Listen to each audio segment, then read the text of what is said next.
Before we start, make sure you hit subscribe, drop a comment, and buckle up because tonight's case isn't just about crime.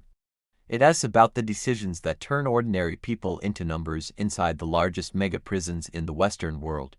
The sirens were already echoing across Interstate 85 when Officer Daniel Rees saw the SUV veer across 3 lanes. Midnight traffic outside Atlanta moved fast, long-haul trucks, late-night commuters, the hum of a city that never fully shuts down. But this vehicle wasn't just speeding, it was running. Rees hit the lights.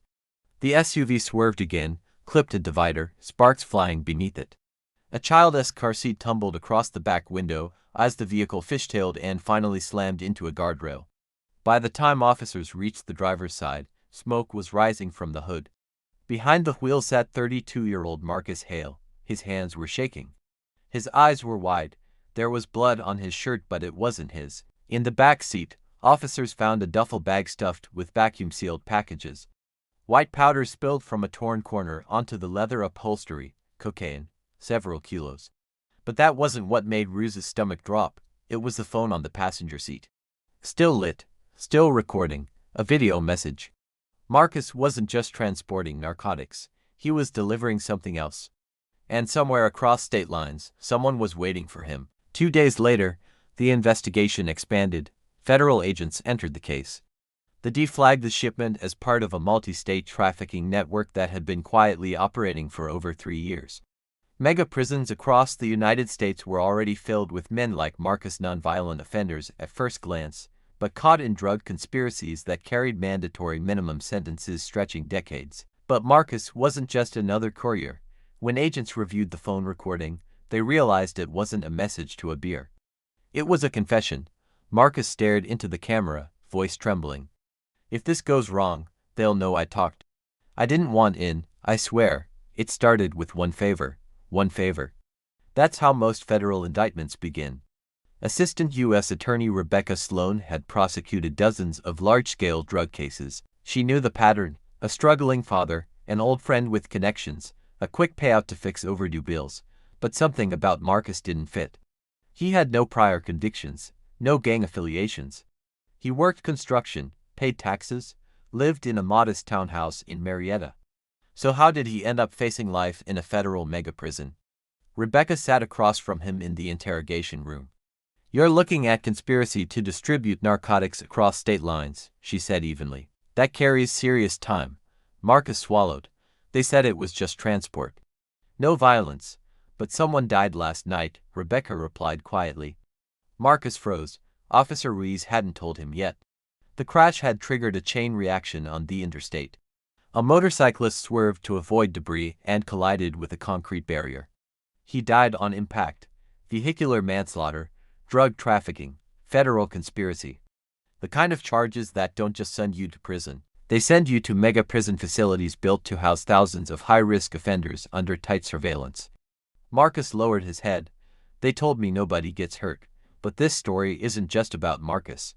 Because every mega prison from ADX Florence in Colorado to sprawling state super facilities across Texas and California is filled with inmates who share a common thread: drug trafficking, armed robbery, organized fraud, weapons charges, racketeering, crimes that begin small, escalate fast, and spiral into federal jurisdiction.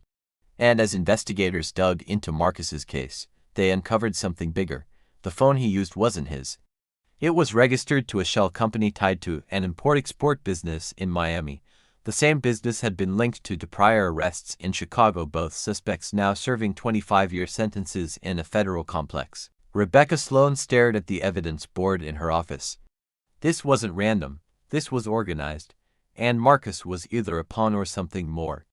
Meanwhile, in Chicago, Detective Aaron Whitmore reopened a cold file connected to that same shell company. 3 years ago, a warehouse fire on the south side had killed a night security guard. The blaze was ruled accidental at the time, but Whitmore always suspected arson. And guess who had been listed on the lease? The same Miami import-export business. The deeper they dug, the clearer it became. The most common crimes leading inmates to mega prisons weren't always headline-grabbing murders. They were networks, drug rings disguised as logistics companies, fraud operations masked as tech startups, robberies framed as jobs, each case feeding into massive federal prosecutions that filled entire prison wings at once. Marcus wasn't unique, he was typical, but then something changed.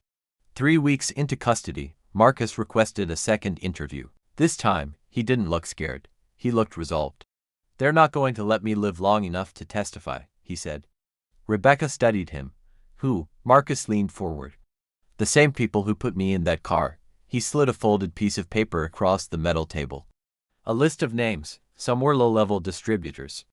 But two stood out.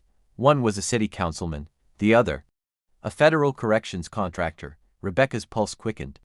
If those names were accurate, this wasn't just a trafficking case. It was a pipeline. Crimes that fed mega prisons. Contracts that benefited from overcrowding. Money that flowed in circles. Marcus looked her in the eye. "They don't just fill prisons," he whispered. "They build them." That night, Rebecca received an anonymous email. Subject line: "Stop digging." Attached was a single image. Marcus Hawley's townhouse, taken hours earlier. Lights on, someone inside. Marcus had no family living with him. He was in federal custody, which meant whoever was in that house wasn't visiting. They were searching, and they were cleaning. Rebecca's phone buzzed again, this time from Detective Whitmore in Chicago. "You're not going to believe this," he said. "The warehouse fire." It wasn't an accident. Rebecca felt the air leave her lungs. What was it? Insurance payout.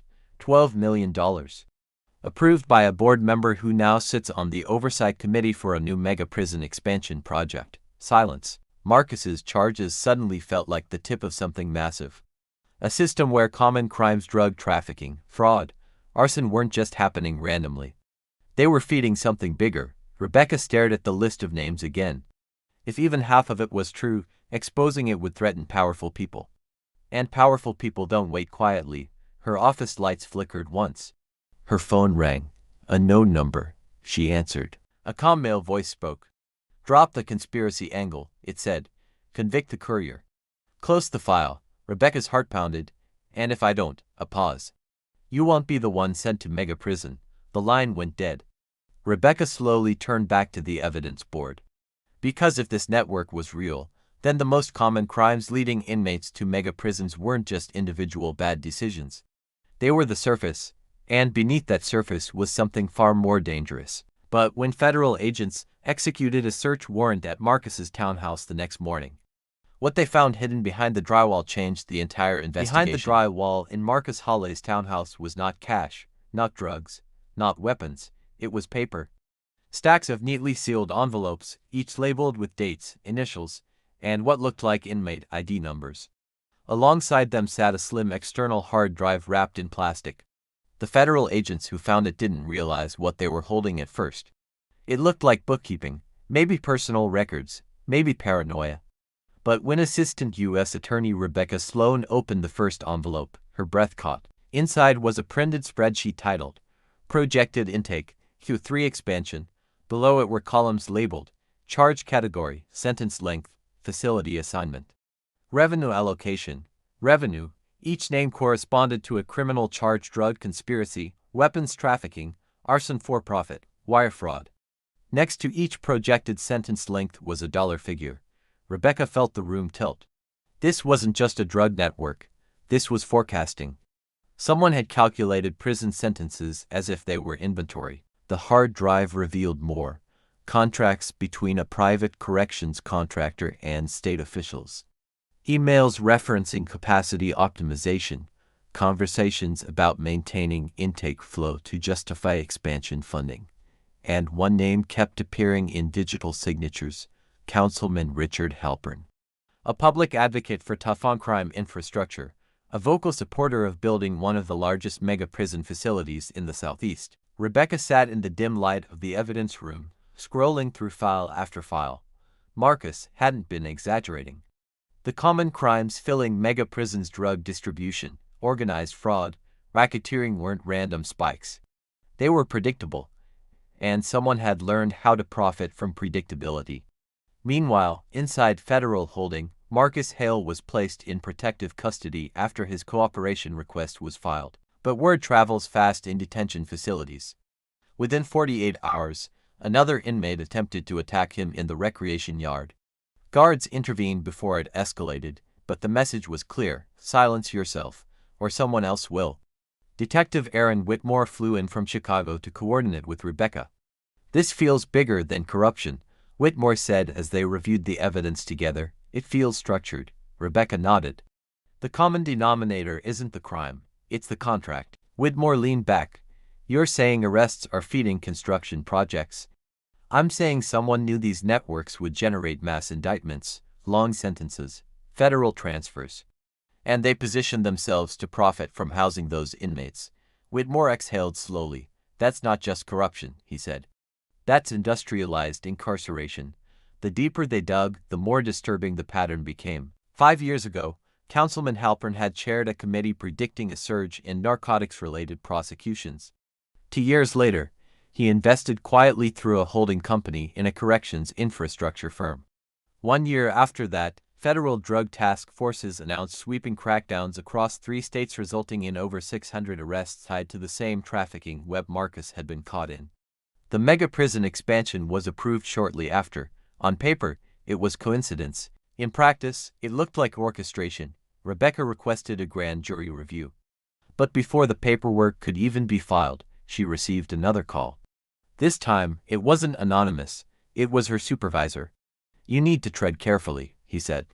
"I have evidence of bid manipulation and coordinated prosecution timing," Rebecca replied sharply. "You have speculation," he corrected. "And a cooperating defendant facing life in prison." Rebecca felt the frustration burn in her chest. "With respect, this isn't speculation. Drop the conspiracy angle. Secure the conviction on Hale. The rest is politics." Politics. That word echoed in her mind long after the call ended. That night, Whitmore returned to his hotel to find his door slightly ajar. His instincts kicked in instantly. Weapon drawn, he pushed inside. The room looked untouched, except for one thing. His case file folder was open on the desk, and inside, a single page was missing. The page containing the insurance payout documents tied to the warehouse fire. Someone had been watching. Back in Atlanta, Marcus requested another meeting with Rebecca. "They're accelerating," he said quietly through the glass partition. "If Halpern thinks I gave you the drive, they won't just threaten me." Rebecca studied his face. "Why were you recording that confession video?" she asked. Marcus hesitated. "Because I wasn't supposed to survive the delivery." The words hung heavy in the room. "What do you mean?" "The shipment wasn't clean. It was meant to get intercepted. They tipped off enforcement." Rebecca's stomach tightened. "You were set up." Marcus nodded. "They needed another federal indictment before the expansion vote. Big enough to justify emergency capacity funding." Rebecca leaned back slowly. "So you weren't just a courier?" "No," Marcus said, voice barely above a whisper. "I was a statistic." The realization shifted everything. If enforcement actions were being manipulated to generate public fear fueling legislative support for prison expansion, then the crimes leading inmates to mega prisons weren't just being committed. They were being leveraged. Whitmore uncovered another troubling detail. The warehouse fire in Chicago had occurred 2 weeks before a federal anti-racketeering sweep that filled hundreds of beds in an existing mega facility. The arson had inflated insurance profits for shell companies connected to Halpern's investors. Crimes weren't just filling prisons, they were financing the system that depended on them. Rebecca prepared to bring the evidence to a federal oversight panel. But before she could, breaking news hit every major network. Marcus Hale had been found unresponsive in his protective custody cell.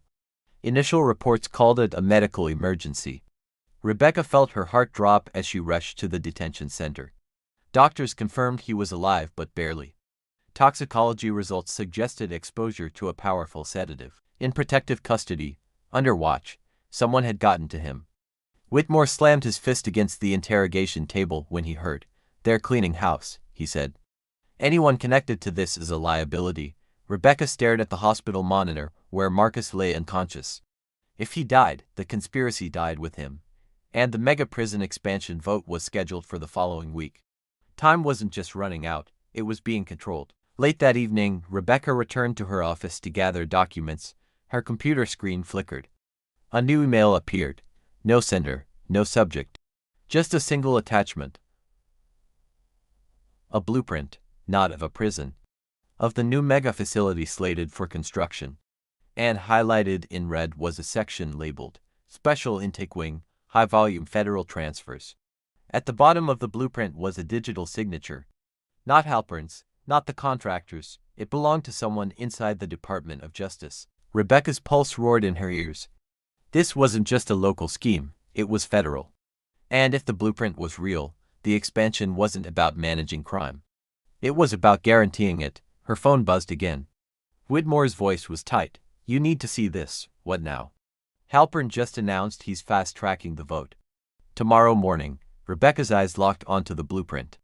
If the vote passed, the contracts would be finalized, money would move, records would vanish, and the system would be locked in place. She grabbed her coat. Because if they were going to stop it, they had one night, one chance. But as she stepped into the parking garage beneath her office building, she noticed a black SUV idling in the shadows, engine running, the city skyline, a monument to progress, but what secrets lie buried in its foundations? Tonight, we dive into the story of a lone investigator who dared to dig. It all started with a whisper, a rumor about the city's massive new transit project, the Hope Line.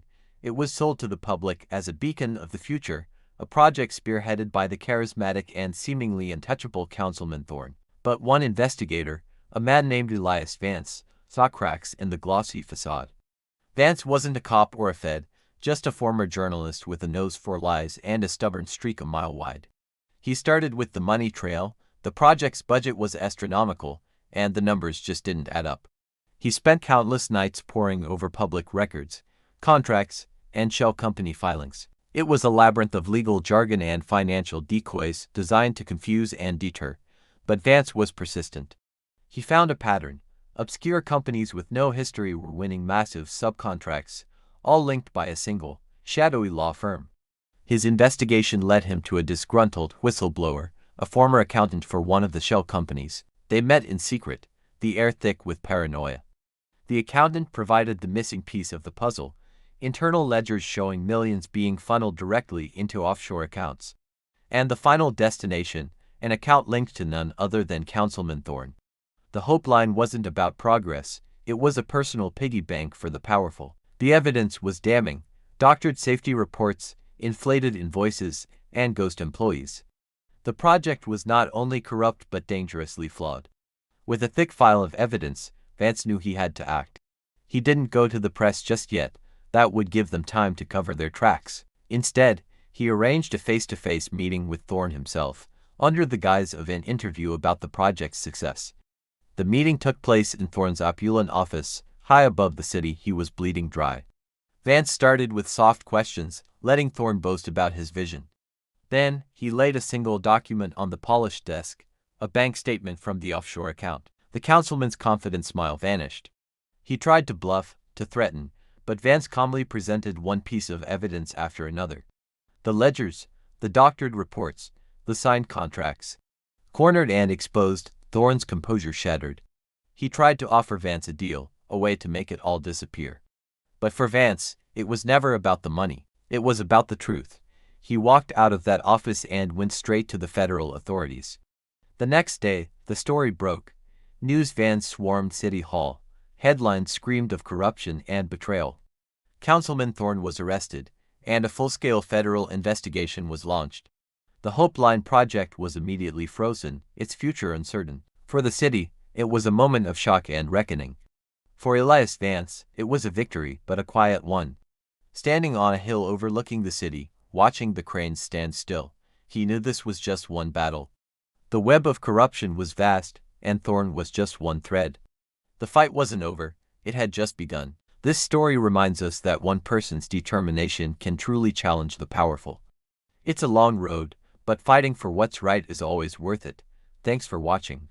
If you found this story compelling, please like, subscribe, and hit that notification bell for more deep dives into the stories that shape our world. See you next time.